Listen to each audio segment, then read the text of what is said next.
But you're probably using the term AI wrong. AI is a term that gets bandied about a lot these days. It's the capability to jour, the follow-up hit to big data. But what does it really mean? Luis Perez-Breva is a lecturer and research scientist at MIT's School of Engineering and the originator and lead instructor of the MIT Innovation Teams program. He's the author of Innovating, a Doer's Manifesto for starting from a hunch, prototyping problems, scaling up, and learning to be productively wrong. He knows a lot about what AI is and how it will impact our lives going forward. He also knows a lot about what AI isn't. I recently got a chance to pick his brain and hopefully clear a few things up. Let's start with what AI is not. In other words, where do you see folks marketing something that has AI, when in fact there's no intelligence in the product? I see a rush to overmarket as AI anything that involves computation with data. That just sows a lot of confusion. Things advertised as AI today have no intelligence of their own. No matter how useful, these systems just use the AI toolkit. Just as a wrench you use to fix your car isn't a car, the tools for AI aren't themselves intelligence. The same with robotics. You have muscles and bones. But it isn't your muscles that make you intelligent. Dinosaurs had them too.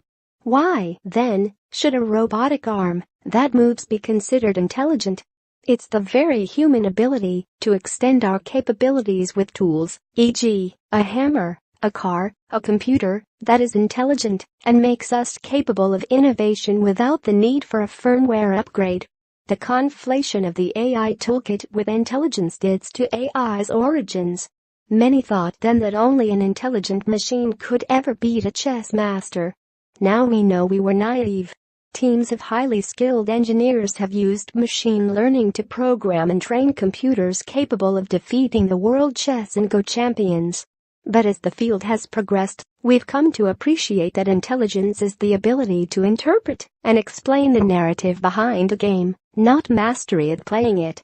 Emphasis on the AI toolkit may have created another problem, a misplaced hunger for data of any kind. But data is not intelligence, so it's absurd to think that the more data you have, the more intelligent the system. Data can only guide or misguide. Meanwhile, many industries and businesses have bought into this data frenzy and place a disproportionate importance on data gathering. For example, the pharma industry has long treated the data they gather as some sort of immensely valuable magic and has created several data initiatives. A number of businesses now advertise systems as AI simply because they use a lot of data. But absent a deliberate approach to thinking through the problems we really mean to solve and the data we need, most systems advertised as AI are rather ineffective, often make problems look overcomplicated, and on occasion require humans to act robotically, not our strength, so data is preserved. Okay, so what is AI really? Imagine a conversation with a machine to figure out a new way to solve a problem you care about, the way Tony Stark interacts with Jarvis and becomes the superhero Iron Man. AI must help us reach further. I'm inspired to create the kind of AI in which you work together with the computer to sort through the messy nature of a problem, which requires getting to the right questions. In a partnership that allows you to look at our surroundings differently, the AI and the human get there while learning from each other. As a result, you, the human, solve new problems and become more intelligent. New kinds of work and new jobs follow. Today, to achieve that partnership, you do all the work, learning to ask the right questions, learning about the problem and the disciplines it spans, and perhaps eventually scaling up a new technology. You can only address one narrow problem at a time. And you need to know the tools: machine learning, big data, data science, robotics, analytics, and so on. The computer just computes.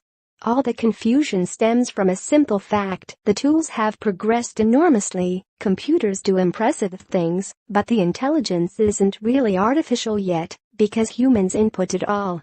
But AI already helps us solve problems we could not solve any other way. For example, 20 years ago we set out to solve the problem that emergency response systems couldn't find you when you called from a cell phone.